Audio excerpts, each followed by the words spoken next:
Hello guys, ngasi kogi ma'am blog ko semder kay tare sidi amna thengna bada mai hawkar da badu da mi ani ay tare ulak ke ma'am ngasi thengna ko banu pa ni sidi kogi amna masa mau par manipur gi amna kogi body builder hay tare ngi ko masa mau pa ngata ni kana na ma'am ingani jek thengna mata da mai hawkar da ngata ni hay tare ma'am oh na ma'am video de makata na hafta ke matang show to ra ke ma'am yengiro to utpa hura ke yule ai now Mustofaเลยitu kayak gini nang Mustofa ngasih kenyang cara kayak masih sih mem ai hotin da sades biga goi mukbang toren iron ba kang choi hawai thong ba nga taw busu saren adagi karino uti su sare yam thak pa saren adagi amana karino amana khong drum yauren marin yauren thabi yaure goi de belen dream yawi adagi ising nipa lama yauren adagi adu lorga goi thawak panda dukan degi talap amam charga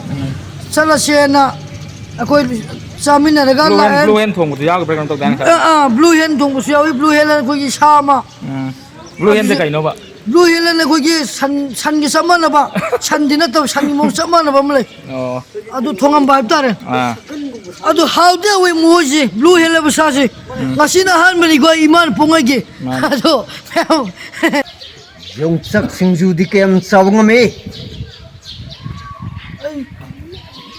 samu ke yung sabak na nagul sak dai ko mugi saksa koi saksa manarai ko di kompak ni sak mukta harina ko chumuri munga adu uti mukta hargso kangsai mukta orgso nga mukta orgso ni paru ni ko si mapam dah lai ne ba paru masidi nang lawang ko tayo hoy nang taning daw lay taragso tagi su tanis ay di haywan to ko ay nang butong sin siru na lay na sun ay nang butong sin siru dong the present of the haywan nan na ay ni sing sai na kono zabadagi satpat leya leyse phazata paru kapo nangoda aina kudul oin tangbiena hekni porkra paru nana hatina pugna ai ya yaudan nang ai bu popyariwa ah amda yumpan bugi yaw kikida Devdas igi indri thong na mai sau adu hoy bra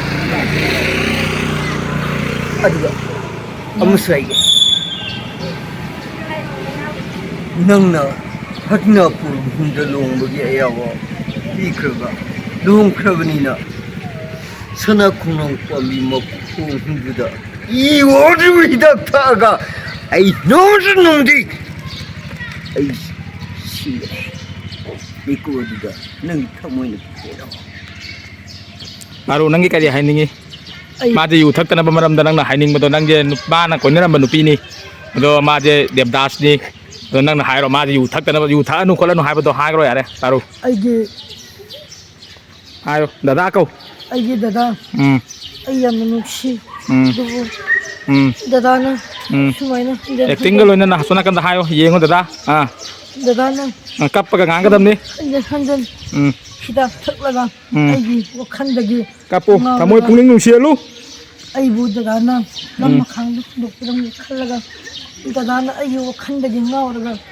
hidak thaga do handalaga pena handalaga dada na si gi mang gi ya na kap pa ga hayo yu ji thakbi ranu na na batawi basa dada masi ai na su dada hey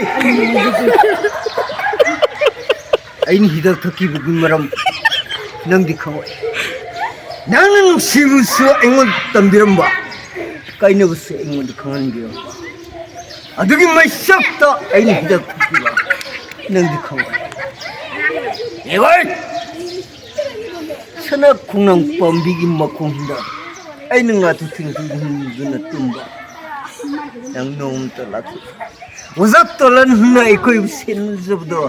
Awabu oy kiba. Puno magtugi awabdo. Kanan laman singane.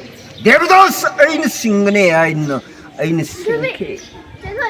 Adu paru. Adubo. Paru kappaga hayo. Yuji thakbi no na paru kappaga. Adubo daga. Ay Nan nupa ato pa mayum paru rabane ma di hunto maga Devdas se. Adu kappo. adubo daga mi handan tara handan thamoninda tana thinbagi mongumna sumana sum tobi base hida thaga daga nangauraga Kappaga amta di hayo ke doraga.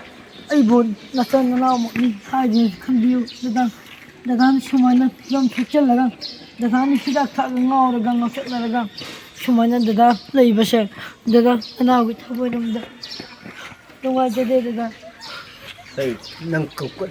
daga dunga jade Nang kapu urgane. Ay pamoy nungay rong man kan. Inspector lang to. Nang milugi piram to. daga Paru ga Devdas ka min na bai shin ne mayam. thaga daga anawi wakat daga thuki ke dauche Paru kap kare. nanaw ko ba nang kuwagri Hey! daga Nang ay na. Ay gadu was nang taga dira. Ito ka na taro itra.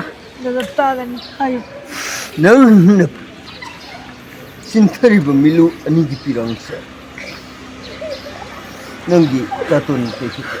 now mo kaya daga koy na tawro ka daga ka bara pin Nang kamoy da pawri ba nung sibagi huldo. Manging gado. Madu magtana ay na nang mujim palo na haitro. Aduh sangga tu paisa kudi mo ay loin puto kana yan na nang wada haya pawo da nangi nuksina wambo lay tagraba ay laite daga ay mada gilay layro Aw kare du na. Kamna wi na hagi to bagi.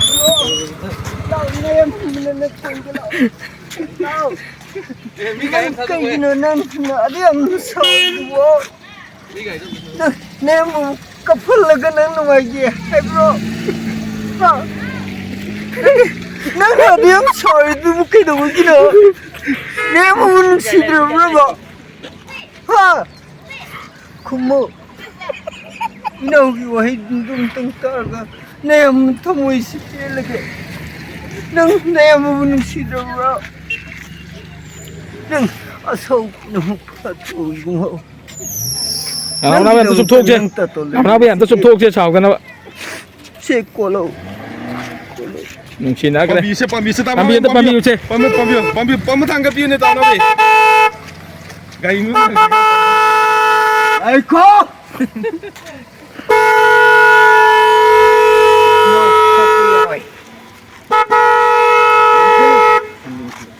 Thong ko bi se tama be.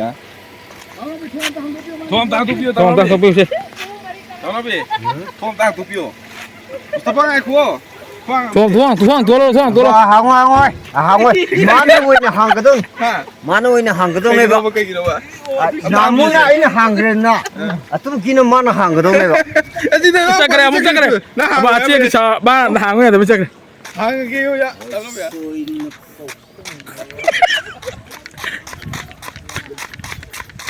Tapakari gino ba nang chaw je. La.